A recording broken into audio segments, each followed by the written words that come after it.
ਮਿੱਠਾ ਥੋੜਾ ਜਿਹਾ ਵਧਿਆ ਕਹਿੰਦੇ ਨੇ ਤੇ ਸ਼ੂਗਰ ਆ ਗਈ, ਖੱਟਾ ਵੱਧ ਗਿਆ ਤੇ ਸਕਿਨ ਪ੍ਰੋਬਲਮ ਆ ਗਈ, ਲੂਣ ਵੱਧ ਗਿਆ ਤੇ ਸਾਡਾ ਬੀਪੀ ਚੱਲ ਗਿਆ।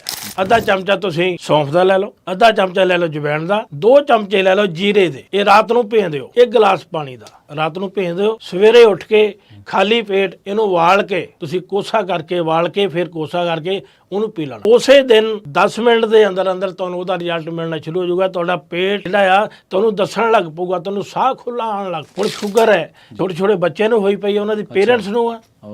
ਹਾਂ, ਉਹਨਾਂ ਦਾ ਫਿਰ ਥੋੜਾ ਜੋ ਇਲਾਜ ਦੇਸੀ ਬੂਟੀਆਂ ਦੇ ਨਾਲ ਅਸੀਂ ਕਰਦੇ ਹਾਂ। ਭਸਮਾਂ ਬੂਟੀਆਂ ਦੇਸੀ ਇਲਾਜ ਹੈ, ਕੋਈ ਸਾਈਡ ਇਫੈਕਟ ਨਹੀਂ ਹੈ, ਉਹਦੇ ਨਾਲ ਅਸੀਂ ਇਲਾਜ ਕਰਦੇ ਹਾਂ। ਅੱਛਾ, ਗਠੀਆ ਦੀ ਤੇ ਜੋੜਾਂ ਦੀ ਗੱਲ ਕਰ ਲਈਏ ਆਪਾਂ। ਇਹਦੇ ਜਿਹੜਾ ਦਰਦ ਇਹਦਾ ਕਾਰਨ ਕੀ ਹੈ ਤੇ ਤੁਸੀਂ ਇਹਦਾ ਕਿਵੇਂ ਇਲਾਜ ਕਰਦੇ? ਹਾਂਜੀ, ਮੈਂ ਦੱਸਿਆ ਕਿ ਸਾਡੇ ਕੋਲ ਦੇਸੀ ਇਲਾਜ ਹੈ ਪਿਓਰ। ਕਿੰਨੇ 100 ਸਾਲ ਪਹਿਲਾਂ ਇਹ ਆਯੁਰਵੈਦਿਕ ਹੀ ਬੰਦੇ ਨੂੰ ਤੰਦਰੁਸਤ ਕਰਦਾ ਸੀ।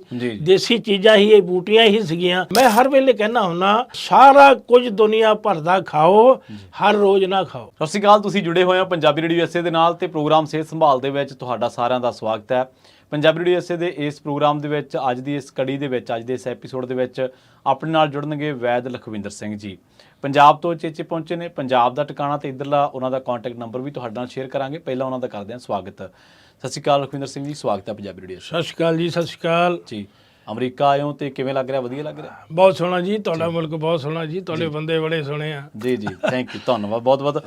ਵੈਦ ਲਖਵਿੰਦਰ ਸਿੰਘ ਜੀ ਨਾਲ ਤੁਸੀਂ ਕਿਸੇ ਵੀ ਬਿਮਾਰੀ ਬਾਬਤ ਕੋਈ ਗੱਲਬਾਤ ਕਰਨੀ ਚਾਹੁੰਦੇ ਹੋ ਤਾਂ ਜਿਹੜਾ ਇਹਨਾਂ ਦਾ ਅਮਰੀਕਾ ਦੇ ਵਿੱਚ ਕੰਟੈਕਟ ਨੰਬਰ ਹੈ 559 892 3213 ਤੇ 5598923213 ਦੇ ਉੱਤੇ ਰਾਬਤਾ ਕਾਇਮ ਕਰ ਸਕਦੇ ਹੋ। ਤੇ ਜੇਕਰ ਤੁਸੀਂ ਪੰਜਾਬ ਦੇ ਵਿੱਚ ਇਹਨਾਂ ਦੇ ਨਾਲ ਰਾਬਤਾ ਕਾਇਮ ਕਰਨਾ ਚਾਹੁੰਦੇ ਹੋ ਤਾਂ ਨੰਬਰ 9843 84992। ਤੇ ਇਹਨਾਂ ਦਾ ਜਿਹੜਾ ਪਤਾ ਹੈ ਉਹ ਪੰਜਾਬ ਦੇ ਵਿੱਚ ਨਵਾਂ ਸ਼ਹਿਰ ਦੇ ਵਿੱਚ ਇਹਨਾਂ ਦਾ ਦਵਾਖਾਨਾ ਹੈ, ਨੇੜੇ ਸਬਜ਼ੀ ਮੰਡੀ ਪੈਟਰੋਲ ਪੰਪ ਦੇ ਪਿੱਛੇ ਇਹ ਤੁਹਾਨੂੰ ਮਿਲਦੇ ਨੇ। ਉੱਥੇ ਤੁਸੀਂ ਮਿਲ ਕੇ ਇਹਨਾਂ ਦੇ ਨਾਲ ਆਪਣੀ ਬਿਮਾਰੀ ਦੇ ਬਾਬਤ ਗੱਲਬਾਤ ਜਿਹੜੀ ਆ ਉਹ ਕਰ ਸਕਦੇ ਹੋ। 2 ਅਹਿਮ ਬਿਮਾਰੀਆਂ ਜਿਹੜੀਆਂ ਨੇ ਅੱਜ ਕੱਲ੍ਹ ਬਹੁਤ ਜ਼ਿਆਦਾ ਉਹਨਾਂ ਦੇ ਮਰੀਜ਼ ਨੇ, ਉਹਨਾਂ ਨੂੰ ਲੈ ਕੇ ਆਪਾਂ ਗੱਲਬਾਤ ਕਰਾਂਗੇ। ਸ਼ੁਰੂਆਤ ਸ਼ੂਗਰ ਤੋਂ ਕਰ ਲੈਂਦੇ ਹਾਂ ਜੀ। ਬਿਲਕੁਲ ਜੀ, ਸ਼ੂਗਰ ਦੇ ਬਹੁਤ ਜ਼ਿਆਦਾ ਅੱਜ ਕੱਲ੍ਹ ਮਰੀਜ਼ ਨੇ ਔਰ ਕੋਈ ਜਵਾਨ ਅਵਸਥਾ ਦੇ ਵਿੱਚ ਹੀ ਲੋਕ ਇਹਦੇ ਪੀੜਤ ਹੋ ਰਹੇ ਨੇ। ਇਹਦਾ ਇਲਾਜ ਤੁਸੀਂ ਕਿਵੇਂ ਕਰਦੇ ਹੋ ਤੇ ਕਾਰਨ ਵੀ ਜ਼ਰੂਰ ਦੱਸਿਓ। ਸਭ ਤੋਂ ਪਹਿਲਾਂ ਮੈਂ ਬੜਾ ਧੰਨਵਾਦ ਜੀ ਰਹਿਣੀ ਹਾਂ, ਸ਼ੁਕਰਗੁਜ਼ਾਰ ਹਾਂ ਜੀ ਪੰਜਾਬੀ ਰੇਡੀਓ USA ਦਾ ਜੀ। ਥੈਂਕ ਯੂ ਜਿਨ੍ਹਾਂ ਨੇ ਕਿ ਮੈਨੂੰ ਇਹ ਮਾਣ ਬਖਸ਼ਿਆ ਕਿ ਮੈਂ ਤੁਹਾਡੀ ਸਾਰਿਆਂ ਦੀ ਸੇਵਾ ਕਰ ਸਕਾਂ ਜੀ। ਜੋ ਵੀ ਮੇਰੇ ਕੋਲ ਹੈ ਮੈਂ ਤੁਹਾਨੂੰ ਦੱਸ ਸਕਾਂ ਤਾਂ ਕਿ ਤੁਸੀਂ ਆਉਣ ਵਾਲੀਆਂ ਅਲਾਮਤਾਂ ਜਿਹੜੀਆਂ ਬੜੀਆਂ ਭੈੜੀਆਂ ਅੱਜ ਕੱਲ੍ਹ ਚੱਲ ਰਹੀਆਂ, ਛੋਟੇ ਬੱਚਿਆਂ ਤੋਂ ਲੈ ਕੇ ਵੱਡਿਆਂ ਤੱਕ ਅਲਾਮਤਾਂ ਸਾਡਾ ਪਿੱਛਾ ਕਰ ਰਹੀਆਂ, ਇਹਨਾਂ ਦਾ ਇੱਕ ਕਾਰਨ ਹੈ ਜੀ। ਇਹ ਕਿਉਂ ਆ? ਕਾਰਨ ਇੱਕੋ ਹੀ ਆ ਵੱਡਾ, ਕਿ ਸਾਡੀ ਖੁਰਾਕ ਜੀ ਜਿਹੜੀ ਆ ਉਹਦੇ ਵਿੱਚ ਅਸੀਂ ਗਲਤੀ ਕਰਦੇ ਹਾਂ। ਜਦੋਂ ਸਾਡਾ ਪੇਟ ਠੀਕ ਨਹੀਂ ਜੀ, ਖੁਰਾਕ ਸਹੀ ਨਹੀਂ ਗਈ, ਪੇਟ ਨੇ ਤੁਹਾਨੂੰ ਉਹੀ ਦੇਣਾ ਜੋ ਤੁਸੀਂ ਉਹਨੂੰ ਦਿੱਤਾ। ਹੁਣ ਬਹੁਤ ਦੇਖਣੇ ਚਾਹੁੰਦਾ, ਬਹੁਤ ਜ਼ਿਆਦਾ, ਜਾਣੀ ਕਿ 50 ਤੋਂ ਉੱਪਰ ਵੀ, 50 ਤੋਂ ਥੱਲੇ ਵੀ ਜੀ। ਮੇਰੇ ਬੜੇ ਪੇਸ਼ੈਂਟ ਇਹਦੇ 50 ਤੋਂ ਉੱਪਰ ਜ਼ਿਆਦਾ, ਬਹੁਤ ਜ਼ਿਆਦਾ ਵੱਧ ਗਏ, ਕਿਉਂਕਿ ਉਹਨਾਂ ਨੇ ਬਚਪਨ ਜਿਹੜਾ 30-40 ਸਾਲ ਆਪਣੀ ਖੁਰਾਕ ਦਾ ਪਤਾ ਨਹੀਂ ਕੰਮ ਕਰੀ ਗਏ ਆ ਕਿ ਆਹ ਵੀ ਖਾ ਲਿਆ, ਵੇਲੇ ਕਵੇਲੇ ਖਾ ਲਿਆ, ਤੇ ਉਹਦਾ ਅਸਰ ਹੌਲੀ ਹੌਲੀ ਪੇਟ ਨੂੰ ਕਦੀ ਗੈਸ ਬਣਾਉਂਦਾ ਜੀ। ਜਦੋਂ ਪੇਟ ਆਪੇ ਅਪਸੈਟ ਹੈ, ਤੁਹਾਨੂੰ ਕੀ ਦਊਗਾ? ਗੈਸ ਬਣਦੀ ਆ ਤੇ ਉਹਦੇ ਨਾਲ ਫਿਰ ਹੋਰ ਆਲੇ ਦੁਆਲੇ ਦੀਆਂ ਬਿਮਾਰੀਆਂ ਜਿਹੜੀਆਂ, ਪੇਟ ਫੁੱਲ ਜਾਂਦਾ, ਹੋਰ ਬਿਮਾਰੀਆਂ ਉਤਪੰਨ ਹੋ ਜਾਂਦੀਆਂ। ਜਿੱਥੋਂ ਕਿ ਪਹਿਲਾਂ ਇਹ ਮਿੱਠਾ ਥੋੜਾ ਜਿਹਾ ਵਧਿਆ ਕਹਿੰਦੇ ਨੇ ਤੇ ਸ਼ੂਗਰ ਆ ਗਈ, ਖੱਟਾ ਵੱਧ ਗਿਆ ਤੇ ਸਕਿਨ ਪ੍ਰੋਬਲਮ ਆ ਗਈ, ਲੂਣ ਵੱਧ ਗਿਆ ਤੇ ਸਾਡਾ ਬੀਪੀ ਚੱਲ ਗਿਆ, ਹੈ ਨਾ ਜੀ। ਸਾਨੂੰ ਇਹਨਾਂ ਤੋਂ ਬਚ ਕੇ ਰਹਿਣਾ ਪੈਣਾ। ਇਹ ਨਹੀਂ ਕਿ ਕੁਝ ਖਾਣਾ ਨਹੀਂ, ਖਾਣਾ ਪਰ ਧਿਆਨ ਨਾਲ ਖਾਣਾ। ਮੈਂ ਹਰ ਵੇਲੇ ਕਹਿੰਦਾ ਹੁੰਦਾ, ਕਿੰਨੀਆਂ ਇੰਟਰਵਿਊ ਵਿੱਚ ਮੈਂ ਕਹਿ ਚੁੱਕਾ ਵੀ ਸਾਰਾ ਕੁਝ ਦੁਨੀਆ ਭਰ ਦਾ ਖਾਓ, ਹਰ ਰੋਜ਼ ਨਾ ਖਾਓ, ਕਦੀ ਕਦੀ ਖਾਓ। ਹੁਣ ਸ਼ੂਗਰ ਹੈ, ਇਹ ਬੱਚੇ ਵੀ ਮੇਰੇ ਕੋਲ ਆਉਂਦੇ ਆ, ਛੋਟੇ ਛੋਟੇ ਬੱਚਿਆਂ ਨੂੰ ਹੋਈ ਪਈ, ਉਹਨਾਂ ਦੀ ਪੇਰੈਂਟਸ ਨੂੰ ਆ। ਹਾਂ, ਉਹਨਾਂ ਦਾ ਫਿਰ ਥੋੜਾ ਜੋ ਇਲਾਜ ਦੇਸੀ ਬੂਟੀਆਂ ਦੇ ਨਾਲ ਅਸੀਂ ਕਰਦੇ ਹਾਂ। ਭਸਮਾਂ ਬੂਟੀਆਂ ਦੇਸੀ ਇਲਾਜ ਹੈ, ਕੋਈ ਸਾਈਡ ਇਫੈਕਟ ਨਹੀਂ ਹੈ, ਉਹਦੇ ਨਾਲ ਅਸੀਂ ਇਲਾਜ ਕਰਦੇ ਹਾਂ। ਤੇ ਸ਼ੂਗਰ ਵਾਲਿਆਂ ਬੰਦਿਆਂ ਨੂੰ, ਵੀਰਾਂ ਨੂੰ, ਭੈਣਾਂ ਨੂੰ ਇਹੀ ਮੇਰੀ ਬੇਨਤੀ ਆ ਕਿ ਭਾਈ ਆਪਣੀ ਖੁਰਾਕ ਦਾ ਖਿਆਲ ਰੱਖੋ, ਮਿੱਠੇ ਨੂੰ ਘੱਟ ਇਸਤੇਮਾਲ ਕਰੋ, ਡਾਇਰੈਕਟ ਮਿੱਠਾ ਨਾ ਲਾਓ। ਕੇਲੇ ਲੱਛਣ ਜੇ ਕਿਵੇਂ ਨਜ਼ਰ ਆਉਣ ਲੱਗਦੇ ਆ ਸਰੀਰ ਦੇ ਵਿੱਚ? ਸਰੀਰ ਦਾ ਵਜਨ ਘਟਣ ਲੱਗ ਪੈਂਦਾ। ਠੀਕ ਹੈ ਜੀ। ਜਿਹੜਾ ਤੁਹਾਡਾ ਪਿਸ਼ਾਬ ਹੈ, ਤੁਹਾਨੂੰ ਯੂਰਨ ਬੰਦੇ ਨੂੰ ਥੋੜਾ ਵੱਧ ਆਉਣਾ ਸ਼ੁਰੂ ਹੋ ਜਾਂਦਾ। ਠੀਕ ਹੈ। ਵਜਨ ਘਟਣ ਲੱਗ ਪੈਂਦਾ, ਬੰਦੇ ਦੇ ਚਿਹਰੇ ਦੀ ਰੌਣਕ ਉੱਡਣ ਲੱਗ ਪੈਂਦੀ ਆ।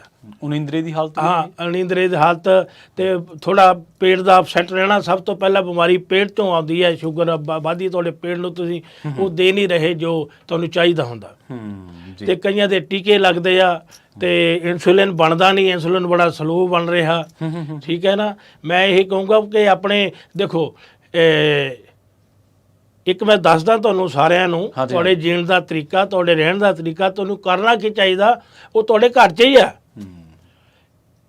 ਅੱਧਾ ਚਮਚਾ ਤੁਸੀਂ ਸੌਂਫ ਦਾ ਲੈ ਲਓ ਜੀ, ਅੱਧਾ ਚਮਚਾ ਲੈ ਲਓ ਜਵੈਣ ਦਾ ਜੀ, 2 ਚਮਚੇ ਲੈ ਲਓ ਜੀਰੇ ਦੇ। ਠੀਕ ਹੈ ਜੀ।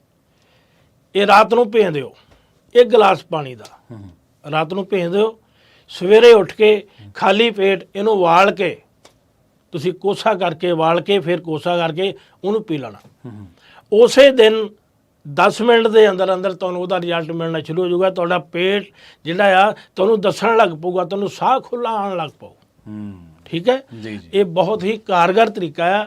ਇਹ ਤੁਹਾਨੂੰ ਮੈਂ ਸਾਰਿਆਂ ਨੂੰ ਇਹ ਕਹਿਣਾ ਬੇਨਤੀ ਕਰਦਾ ਕਿ ਇੱਦਾਂ ਰੋਜ਼ ਜਿਹੜੇ ਬੁਢਾਪਾ ਹੋਵੇ, ਮੋਟਾਪਾ ਆਈ ਜਾਂਦਾ ਸਰੀਰਾਂ ਨੂੰ, ਇਹਨੂੰ ਵੀ ਇਹ ਬਹੁਤ ਕਾਰਗਰ ਤਰੀਕਾ। ਹਾਂ ਸ਼ੂਗਰ ਨੂੰ ਬਹੁਤ ਵਧੀਆ ਤਰੀਕਾ ਹੈ, ਸ਼ੂਗਰ ਵਾਲਿਆਂ ਵਾਸਤੇ ਬਹੁਤ ਵਧੀਆ। ਜੇ ਸ਼ੂਗਰ ਜ਼ਿਆਦਾ ਵੱਧ ਗਈ, ਕੰਟਰੋਲ ਨਹੀਂ ਹੁੰਦੀ ਦਵਾਈਆਂ ਨਾਲ, ਟੀਕਿਆਂ ਨਾਲ, ਫਿਰ ਸਾਨੂੰ ਦੱਸੋ। ਸਾਡੇ ਕੋਲ ਦੇਸੀ ਇਲਾਜ ਹੈ, ਦੇਸੀ ਬੂਟੀਆਂ। 27-28 ਸਾਲ ਤੋਂ ਅਸੀਂ ਇਲਾਜ ਕਰਦੇ ਆ ਰਹੇ ਹਾਂ। ਫਿਰ ਅਸੀਂ ਤੁਹਾਡਾ ਇਲਾਜ ਕਰਾਂਗੇ ਦੇਸੀ ਬੂਟੀਆਂ ਦੇ ਨਾਲ। ਜੀ ਜੀ। ਪਰ ਫਿਲਹਾਲ ਜਿੰਨਾ ਤੁਸੀਂ ਆਪਣਾ ਖਿਆਲ ਰੱਖ ਸਕਦੇ ਆ, ਇਹਦਾ ਆਪਣਾ ਤੁਸੀਂ ਪੂਰਾ ਖਿਆਲ ਰੱਖੋ ਤੇ ਫਿਰ ਬਿਮਾਰੀ ਘੱਟ ਆਉਂਦੀ। ਆਪਣੇ ਬੱਚਿਆਂ ਨੂੰ ਵੀ ਬਾਹਰਲੇ ਫੂਡ ਨਾ ਦਿਓ ਜੀ। ਜਦੋਂ ਸ਼ੂਗਰ ਤੁਹਾਨੂੰ ਘਰ ਕਰ ਗਈ, ਉਹਦੇ ਬਾਅਦ 2-3 ਸਾਲ ਜਦੋਂ ਸ਼ੂਗਰ ਕੰਟਰੋਲ ਨਹੀਂ ਹੁੰਦੀ, ਫਿਰ ਉਹ ਸਿੱਧੀ ਜੋੜਾਂ ਵੱਲ ਨੂੰ ਚੱਲ ਜਾਂਦੀ ਆ। ਤੁਹਾਡੇ ਜੋੜ ਜਿਹੜੇ ਆ ਉਹਨਾਂ 'ਚ ਰੇਸ਼ਾ ਪੈਦਾ ਹੁੰਦੀ ਆ। ਛਿਲਕੇ ਵਾਲੀਆਂ ਦਾਲਾਂ ਖਾਂਦੇ ਆ, ਉਹ ਰੇਸ਼ਾ ਪੈਦਾ ਕਰਦੇ ਆ। ਸ਼ੂਗਰ ਵਾਲੇ ਦੇ ਅਕਸਰ ਜਿਹੜਾ ਇਹਨਾਂ ਦਾ ਇਨਸੂਲਿਨ ਹੈਗਾ ਆ, ਜਦੋਂ ਸਲੋ ਹੋ ਜਾਂਦਾ ਫਿਰ ਜਾਲਾ ਬਣਨ ਲੱਗ ਪੈਂਦਾ ਸਾਡੀ ਬਾਡੀ ਦੇ ਵਿੱਚ, ਜਿਹੜਾ ਜਾਲਾ ਕਿ ਸਾਡੇ ਜੋੜਾਂ ਨੂੰ ਫੜ ਲੈਂਦਾ। ਅੱਛਾ, ਗਠੀਆ ਦੀ ਤੇ ਜੋੜਾਂ ਦੀ ਗੱਲ ਕਰ ਲਈਏ ਆਪਾਂ। ਇਹਦੇ ਜਿਹੜਾ ਦਰਦ ਹੁੰਦਾ ਇਹਦਾ ਕਾਰਨ ਕੀ ਹੈ ਤੇ ਤੁਸੀਂ ਇਹਦਾ ਕਿਵੇਂ ਇਲਾਜ ਕਰਦੇ? ਹਾਂਜੀ, ਮੈਂ ਦੱਸਿਆ ਕਿ ਸਾਡੇ ਕੋਲ ਦੇਸੀ ਇਲਾਜ ਹੈ ਪਿਓਰ। ਕਿੰਨੇ 100 ਸਾਲ ਪਹਿਲਾਂ ਇਹ ਆਯੁਰਵੈਦਿਕ ਹੀ ਬੰਦੇ ਨੂੰ ਤੰਦਰੁਸਤ ਕਰਦਾ ਸੀ। ਦੇਸੀ ਚੀਜ਼ਾਂ ਹੀ, ਇਹ ਬੂਟੀਆਂ ਹੀ ਸੀਗੀਆਂ ਜਿਨ੍ਹਾਂ ਦੇ ਨਾਲ। ਐਲੋਪੈਥੀ ਤਾਂ ਕੁਝ ਸਮਾਂ ਪਹਿਲਾਂ ਹਾਂਜੀ। ਉਹਨਾਂ ਹੁਣ ਵੀ ਇਹਨਾਂ ਚੀਜ਼ਾਂ ਦਾ ਹੀ ਅਰਕ ਕੱਢ ਕੇ ਪਾਇਆ ਜਾਂਦਾ। ਐਲੋਪੈਥੀ ਗੋਲੀਆਂ, ਟੀਕੇ ਜੋ ਵੀ ਬਣਦੇ ਆ, ਇਹ ਹੈ ਬੂਟੀਆਂ ਦਾ ਹੀ ਸਾਰਾ ਅਸਰ, ਉਹਨਾਂ ਦਾ ਹੀ ਕਾਰਨਾਮਾ ਹੈਗਾ। ਸੋ ਜਦੋਂ ਇਹ ਹੁਣ ਗੋਡੇ ਸੁੱਜ ਜਾਂਦੇ ਆ, ਉਹਨਾਂ ਦੇ ਵਿੱਚ ਰੇਸ਼ਾ ਭਰ ਜਾਂਦਾ ਗੋਡਿਆਂ 'ਚ। ਆਹ ਜੋੜ ਇਹ ਜੋੜ ਸਾਰੇ ਹੀ ਇਹਨਾਂ ਦੇ ਵਿੱਚ ਰੇਸ਼ਾ ਕਾਲੇ ਰੰਗ ਦਾ ਕਲੌਟ ਆ ਜਾਂਦੇ ਆ, ਬਲੈਕ ਕਲਰ, ਇੱਕ ਪਿੰਕ ਜਿਹਾ ਕਲਰ ਆ ਜਾਂਦਾ, ਕਿਸੇ ਰੇਸ਼ੇ ਦਾ ਵਾਈਟ ਕਲਰ ਹੈਗਾ। ਇਹ ਕਲੌਟਿੰਗ ਹੋ ਜਾਂਦੀ, ਸਾਡੀ ਰੀੜ੍ਹ ਦੀ ਹੱਡੀ ਨੂੰ ਫੜ ਲੈਂਦਾ ਜਾ ਕੇ, ਕਹਿੰਦੇ ਰੀੜ੍ਹ ਦੀ ਹੱਡੀ ਖਰਾਬ ਹੋ ਗਈ। ਨਹੀਂ, ਕੁਛ ਨਹੀਂ ਹੋਇਆ। ਇਹ ਸਿਰਫ ਤੁਹਾਡੇ ਬਲੈਕ ਕਲੌਟ ਆਏ ਨੇ, ਰੇਸ਼ਾ ਆਇਆ ਜੁੜਿਆ, ਸ਼ੂਗਰ ਕਰਕੇ ਜੁੜਿਆ। ਇਹਦੇ ਨਾਲ ਕਈ ਵਾਰੀ ਸਾਡੇ ਖੁਰਾਕਾਂ ਘਰ ਦੀਆਂ ਬਾਹਰਲੀਆਂ ਇੱਧਰਲੀਆਂ ਉੱਧਰਲੀਆਂ ਇੱਦਾਂ ਦੀਆਂ ਹੋ ਜਾਂਦੀਆਂ। ਤਾਂ ਕਰਕੇ ਖਾਸ ਕਰਕੇ ਇਹ 50 ਤੋਂ ਵੱਧ ਫੜੇ ਲੈਂਦਾ ਬੰਦੇ ਨੂੰ, ਜੇ ਆਪਣਾ ਬੰਦਾ ਖਿਆਲ ਨਹੀਂ ਰੱਖ ਸਕਦਾ। ਸੁੱਜਦੇ ਆ ਗੋਡੇ, ਪੌੜੀ ਨਹੀਂ ਚੜ੍ਹ ਹੁੰਦਾ, ਦਰਦਾਂ ਹੋਈ ਜਾਂਦੀਆਂ, ਤੁਰਨਾ ਬੜਾ ਮੁਸ਼ਕਲ ਹੋਇਆ ਪਿਆ। ਤੇ ਇਹਨਾਂ ਵਾਸਤੇ ਵੀ ਸਾਡੇ ਜਿਹੜੀਆਂ ਦੇਸੀ ਭਸਮਾਂ ਆ, ਸਾਡੀਆਂ ਬੂਟੀਆਂ ਬਹੁਤ ਕਾਰਗਰ ਹੈ। ਅਸੀਂ ਇਹਨਾਂ ਦਾ ਬੜੇ ਵਾਅਦੇ ਦੇ ਨਾਲ ਇਲਾਜ ਕਰਦੇ ਹਾਂ ਸ਼ੂਗਰ ਦਾ, ਔਰ ਇਹ ਜੋੜਾਂ ਦਰਦਾਂ ਦਾ, ਗਠੀਆ ਦਾ। ਉਂਗਲੀਆਂ ਟੁੱਟੀਆਂ ਨਾ ਹੋਣ, ਮੁੜੀਆਂ ਨਾ ਹੋਣ, ਤੇ ਮੁੜ ਜਾਂਦੀਆਂ ਫਿਰ ਉੱਥੇ ਖੜ ਜਾਂਦੀਆਂ। ਉਹ ਤੋਂ ਪਹਿਲਾਂ ਸਾਨੂੰ ਆ ਕੇ ਮਿਲੋ, ਸਾਡੇ ਨਾਲ ਕੰਟੈਕਟ ਕਰੋ। ਤੁਹਾਨੂੰ ਇਹ ਗਠੀਆ ਕੁਝ ਨਹੀਂ ਕਹੂਗਾ, ਤੁਸੀਂ ਆਪਣੀ ਉਮਰ ਬਹੁਤ ਵਧੀਆ ਢੰਗ ਨਾਲ ਕੱਢੋਗੇ। ਤੇ ਲੱਛਣ ਕੀ ਹੈ? ਲੱਛਣ ਬਾਡੀ ਦੇ ਵਿੱਚ ਕੀ ਦਿਖਦੇ ਆ ਕਿ ਗਠੀਆ ਹੋ ਗਿਆ? ਹੁਣ ਲੱਛਣ ਬਾਡੀ ਦੇ ਵਿੱਚ ਇਹ ਦਿਖਦੇ ਆ ਕਿ ਤੁਹਾਡੇ ਇਹ ਜੋੜ ਜਿਹੜੇ ਕੱਲਾ ਇਹ ਘੁੱਟੋਗੇ ਤੁਸੀਂ ਨਾ, ਤੁਹਾਨੂੰ ਹੱਥ ਵੀ ਲਾਊਗਾ ਤਾਂ ਵੀ ਤੁਹਾਡੇ ਪੇਨ ਹੁੰਦਾ। ਮੈਨੂੰ ਛੇੜੇ ਨਾ ਕੋਈ ਵੀ, ਠੀਕ ਹੈ ਨਾ। ਜਦ ਤੁਸੀਂ ਚੱਲਣ ਲੱਗਣਾ, ਤੁਹਾਡਾ ਚਾਲ ਵਿੰਗੀ ਹੋ ਜਾਣੀ ਹੈ। ਕਈ ਵਾਰੀ ਇੱਕ ਗੋਡਾ ਤੁਹਾਡਾ ਖਰਾਬ ਹੁੰਦਾ, ਤੁਸੀਂ ਫਿਰ ਇਹਦੇ ਤੇ ਭਾਰ ਦੇ ਕੇ ਤੁਰਦੇ ਆ, ਇਹ ਵੀ ਫਿਰ ਦੋ ਗੋਡੇ ਖਰਾਬ ਹੋ ਜਾਂਦੇ। ਸਰੀਰ ਦਾ ਬੈਲੈਂਸ ਹੀ ਖਰਾਬ। ਹਾਂ, ਸਰੀਰ ਦਾ ਬੈਲੈਂਸ ਬਿਲਕੁਲ ਖਰਾਬ ਹੋ ਜਾਂਦਾ। ਸੋ ਆਯੁਰਵੈਦਿਕ ਐਸੀ ਚੀਜ਼ ਹੈ ਜਿਹੜੀ ਕਿ ਇਹਨਾਂ ਚੀਜ਼ਾਂ ਵਾਸਤੇ ਬਹੁਤ ਕਾਰਗਰ ਹੈ। ਮੈਂ ਇੱਕ ਹੋਰ ਆਪਣੇ ਭਰਾਵਾਂ ਨੂੰ ਕਹੂੰਗਾ ਵੀ ਆਯੁਰਵੈਦਿਕ ਦੀ ਇੱਕ ਬਹੁਤ ਵੱਡੀ ਦੇਣ ਹੈ ਵੀ ਜਿਹੜਾ ਪਾਣੀ ਪੀਂਦਾ ਗੱਭੇ ਖਾਣਾ ਖਾਣ ਦੇ, ਜਿਹੜਾ ਪਾਣੀ ਪੀਂਦਾ ਗੱਭੇ ਉਹਨੂੰ ਕਦੇ ਰੋਗ ਨਾ ਲੱਗੇ। ਠੀਕ ਹੈ। ਜਿਹੜਾ ਪਾਣੀ ਪੀਂਦਾ ਠੰਡਾ ਬਿਮਾਰੀ ਲੈ ਕੇ ਆਉਂਦੀ ਡੰਡਾ। ਅੱਛਾ। ਹਮੇਸ਼ਾ ਹੀ ਸਾਨੂੰ ਸਾਰਿਆਂ ਨੂੰ, ਆਪਣੇ ਬੱਚਿਆਂ ਨੂੰ ਵੀ, ਸਾਨੂੰ ਆਪਣੇ ਆਪ ਨੂੰ ਵੀ ਚਾਹੀਦਾ ਕਿ ਜਿਹੜਾ ਪਾਣੀ ਪੀਣਾ ਪਹਿਲਾਂ ਪੀ ਲਓ ਖਾਣੇ ਤੇ। ਠੀਕ ਹੈ। 2-4 ਮਿੰਟ ਪਹਿਲਾਂ ਜਿਹੜਾ ਗਲਾਸ ਪੀਣਾ ਪੀ ਲਓ। ਫਿਰ ਖਾਣਾ ਖਾਂਦਿਆਂ ਤੁਸੀਂ ਨਾਲ ਘੁੱਟ ਨਹੀਂ ਭਰਨੇ ਪਾਣੀ ਦੇ। ਜਦੋਂ ਤੁਸੀਂ ਦੇਖਿਆ ਤੁਹਾਡੇ ਕੋਲ ਥੋੜਾ ਜਿਹਾ ਖਾਣਾ ਰਹਿ ਗਿਆ, ਜਿਹੜਾ ਪਾਣੀ ਤੁਸੀਂ ਪੀਣਾ ਪੀ ਲਓ। ਠੀਕ ਹੈ। ਉਹਦੇ ਬਾਅਦ ਫਿਰ ਖਾਣਾ ਤੁਹਾਡਾ ਉੱਪਰ ਜਾਣਾ ਚਾਹੀਦਾ। ਤੁਹਾਡਾ ਫੂਡ ਵਾਲੀ ਪਾਈਪ ਨੂੰ ਕੁਝ ਨਹੀਂ ਹੋਊਗਾ।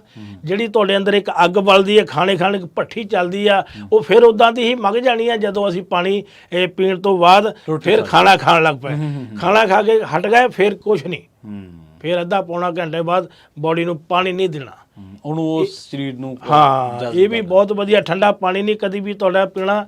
ਐਵੇਂ ਸਵਾਦ ਜਿਹੜਾ ਸਾਨੂੰ ਅੱਜ ਕੱਲ੍ਹ ਮਾਰ ਰਿਹਾ, ਸਾਡੇ ਹੱਡੀਆਂ ਨੂੰ ਖੋਖਲਾ ਕਰ ਰਿਹਾ, ਕੈਲਸ਼ੀਅਮ ਘਟ ਰਹੇ ਨੇ, ਇਹਨਾਂ ਕਾਰਨਾਂ ਕਰਕੇ ਘਟ ਰਹੇ ਆ। ਸਾਡੀਆਂ ਆਦਤਾਂ ਖਾਣ ਪੀਣ ਦੀਆਂ, ਸਾਡੇ ਆਦਤਾਂ ਖਾਣ ਪੀਣ ਦੀਆਂ। ਬੱਚੇ ਵੀ 버ਗਰ ਪੀਜ਼ੇ ਖਾਈ ਜਾਂਦੇ ਆ, ਹਨਾ। ਮੈਂ ਤਾਂ ਇਹ ਵਾਅਦਾ ਕਰਦਾ ਆਪਣੇ ਪੰਜਾਬ 'ਚ, ਇੰਡੀਆ ਦੇ ਵਿੱਚ, ਵੀ ਤੁਸੀਂ ਦੇਖਿਓ ਭਾਈ 30-35 ਸਾਲ ਦੇ ਬੱਚਿਆਂ ਦੇ ਗੋਡੇ ਬਦਲਾਣੇ ਪੈਣੇ ਸ਼ੁਰੂ ਕਰ। ਡਾਕਟਰ ਨੇ ਕਹਿਣਾ ਬਦਲਾ ਦਿਓ, ਕਿਉਂਕਿ 버ਗਰ ਪੀਜ਼ੇ ਗੰਦੀਆਂ ਮੰਦੀਆਂ ਚੀਜ਼ਾਂ, ਬਾਜ਼ਾਰ ਦਾ ਫੂਡ, ਉਹਦੇ ਨਾਲ ਢਿੱਡ ਤਾਂ ਭਰ ਜਾਂਦਾ, ਪਰ ਜੋੜਾਂ ਦੇ ਵਾਸਤੇ ਕੁਝ ਨਹੀਂ ਮਿਲਦਾ ਜਿਨ੍ਹਾਂ ਦਾ ਜੋੜ ਭਰਦੇ ਆ। ਜੀ ਬਿਲਕੁਲ। ਇੱਕ ਵਾਰੀ ਆਪਣਾ ਜਿਹੜਾ ਪੰਜਾਬ ਦੇ ਵਿੱਚ ਪਤਾ ਉਹ ਫੇਰ ਸਾਂਝਾ ਕਰ ਦਿਓ। ਮੈਂ ਤੁਹਾਡੀ ਸੇਵਾ ਦੇ ਵਿੱਚ ਵੈਦ ਲਖਵਿੰਦਰ ਸਿੰਘ, ਨਵਾਂ ਸ਼ਹਿਰ ਤੋਂ, ਸਬਜ਼ੀ ਮੰਡੀ ਦੇ ਨਾਲ ਪੈਟਰੋਲ ਪੰਪ ਦੇ ਪਿੱਛੇ ਮੇਰਾ ਦਵਾਖਾਨਾ ਜੀ। ਤੇ ਤੁਸੀਂ ਸਾਰੇ ਜਾਣਦੇ ਹੋ ਕੈਨੇਡਾ, ਅਮਰੀਕਾ, ਇੰਗਲੈਂਡ, ਪੂਰੇ ਯੂਰਪ ਦੇ ਵਿੱਚ ਮੈਂ ਦਵਾਈ ਭੇਜਦਾ। ਤੇ ਹਰ ਚੌਥਾ ਬੰਦਾ, ਮੈਨੂੰ ਮਾਣ ਹੈ ਕਿ ਹਰ ਚੌਥਾ ਪੰਜਵਾਂ ਬੰਦਾ ਮੇਰਾ ਇਹਨਾਂ ਕੰਟਰੀਆਂ 'ਚ ਦਵਾਈ ਮੰਗਾਉਂਦਾ ਤੇ ਖਾਂਦਾ। ਹੁਣ ਫਿਲਹਾਲ ਮੈਂ ਇੱਥੇ ਅਮਰੀਕਾ ਦੇ ਵਿੱਚ ਹਾਂ, ਕਲੋਵਿਸ ਦੇ ਵਿੱਚ। ਤੇ ਇੱਥੇ ਵੀ ਮੇਰਾ ਕੰਟੈਕਟ ਜੇ ਤੁਸੀਂ ਕਰਨਾ, 559 892 3213 ਮੇਰਾ ਨੰਬਰ ਹੈ ਜੀ। 559 892 3213। ਇਹਨਾਂ ਦੋਹਾਂ ਬਿਮਾਰੀਆਂ ਵਾਸਤੇ ਜੇ ਮੇਰੀ ਸਲਾਹ ਲੈਣੀ ਆ, ਮੈਂ ਹਰ ਵੇਲੇ ਹਾਜ਼ਰ ਹਾਂ। ਪਰ ਤੁਸੀਂ ਆਪਣਾ ਇਹ ਜਿਹੜਾ ਫਸਟ ਏਡ ਇਹ ਜ਼ਰੂਰ ਕਰਨੀ ਆ ਕਿ ਪਾਣੀ ਠੰਡਾ ਨਹੀਂ ਪੀਣਾ, ਪਾਣੀ ਰੋਟੀ ਦੇ ਗੱਭੇ ਪੀਣਾ, ਔਰ ਸੌਂਫ, ਜਵੈਣ ਤੇ ਜੀਰੇ ਦਾ ਇਸਤੇਮਾਲ ਅੱਜ ਤੋਂ ਹੀ ਕਰਨਾ ਸ਼ੁਰੂ ਕਰ ਲਓ। ਅੱਧੀਆਂ ਬਿਮਾਰੀਆਂ ਤੁਹਾਡੀਆਂ ਇਹਦੇ ਨਾਲ ਹੀ ਰੁਕ ਜਾਣੀਆਂ। ਫਿਰ ਵੀ ਬਿਮਾਰੀਆਂ ਨਹੀਂ ਰੁਕਦੀਆਂ, ਕੁਝ ਹੁਣ ਹੈਵੀ ਹੋ ਗਈਆਂ, ਭਾਰੀ ਹੋ ਗਈਆਂ, ਮੇਰੇ ਨਾਲ ਕੰਟੈਕਟ ਕਰੋ। ਮੈਂ ਤੁਹਾਨੂੰ ਬੂਟੀਆਂ ਪਸਮਾਂ ਮਾਰ ਕੇ ਦੇਵਾਂਗਾ। ਪਰਮਾਤਮਾ ਨਾਲ ਇਲਾਜ ਕਰ ਇਹ ਤੁਹਾਨੂੰ ਆਰਾਮ ਦੇਣਾ। ਅਸੀਂ ਉਹਦੀ ਜੜੀ ਬੂਟੀ ਦਾ ਔੜ ਪੌੜ ਕਰਨਾ। ਠੀਕ ਹੈ ਜੀ। ਜਦੋਂ ਮਰਜੀ ਤੁਸੀਂ ਮੈਨੂੰ ਫੋਨ ਕਰ ਸਕਦੇ ਹੋ, ਜਦੋਂ ਮਰਜੀ ਫੋਨ ਕਰ ਸਕਦੇ ਹੋ। 98 84992 ਇੱਥੇ ਅਮਰੀਕਾ ਦੇ ਵਿੱਚ 559 892 3213। ਜੀ ਬਹੁਤ ਬਹੁਤ ਧੰਨਵਾਦ ਤੁਹਾਡਾ। ਬਹੁਤ ਬਹੁਤ ਸ਼ੁਕਰੀਆ ਸਾਰੇ ਸਰੋਤਿਆਂ ਦਾ। ਸਤਿ ਸ੍ਰੀ ਅਕਾਲ। ਸਤਿ ਸ੍ਰੀ ਅਕਾਲ ਜੀ। ਅੱਜ ਦੇ ਇਸ ਪ੍ਰੋਗਰਾਮ ਸਿਹਤ ਸੰਭਾਲ ਨੂੰ ਆਪਾਂ ਇੱਥੇ ਹੀ ਜਿਹੜਾ ਸਮਾਪਤ ਕਰਾਂਗੇ। ਆਪਣੇ ਨਾਲ ਜੁੜੇ ਸਨ ਵੈਦ ਲਖਵਿੰਦਰ ਸਿੰਘ, ਜਿਨ੍ਹਾਂ ਦੇ ਨਾਲ ਤੁਸੀਂ ਗਠੀਆ ਤੇ ਜੋੜਾਂ ਦੇ ਦਰਦ ਬਾਰੇ ਤੇ ਸ਼ੂਗਰ ਦੇ ਬਾਰੇ ਉਹਨਾਂ ਨੇ ਇਲਾਜ ਦੱਸੇ ਨੇ, ਨੁਸਖੇ ਸਾਂਝੇ ਕੀਤੇ ਨੇ। ਤੁਸੀਂ ਉਹਨਾਂ ਦੇ ਨਾਲ ਰਾਬਤਾ ਕਾਇਮ ਕਰ ਸਕਦੇ ਹੋ। ਅਮਰੀਕਾ ਵਾਸਤੇ ਉਹਨਾਂ ਦਾ ਨੰਬਰ ਹੈ 559 892 3213 ਤੇ ਪੰਜਾਬ ਦੇ ਵਿੱਚ ਤੁਸੀਂ ਉਹਨਾਂ ਦੇ ਨਾਲ 98 143 84 992 ਤੇ ਉੱਤੇ ਰਾਬਤਾ ਕਾਇਮ ਕਰ ਸਕਦੇ ਹੋ। ਤੁਹਾਡਾ ਸਾਰਿਆਂ ਦਾ ਬਹੁਤ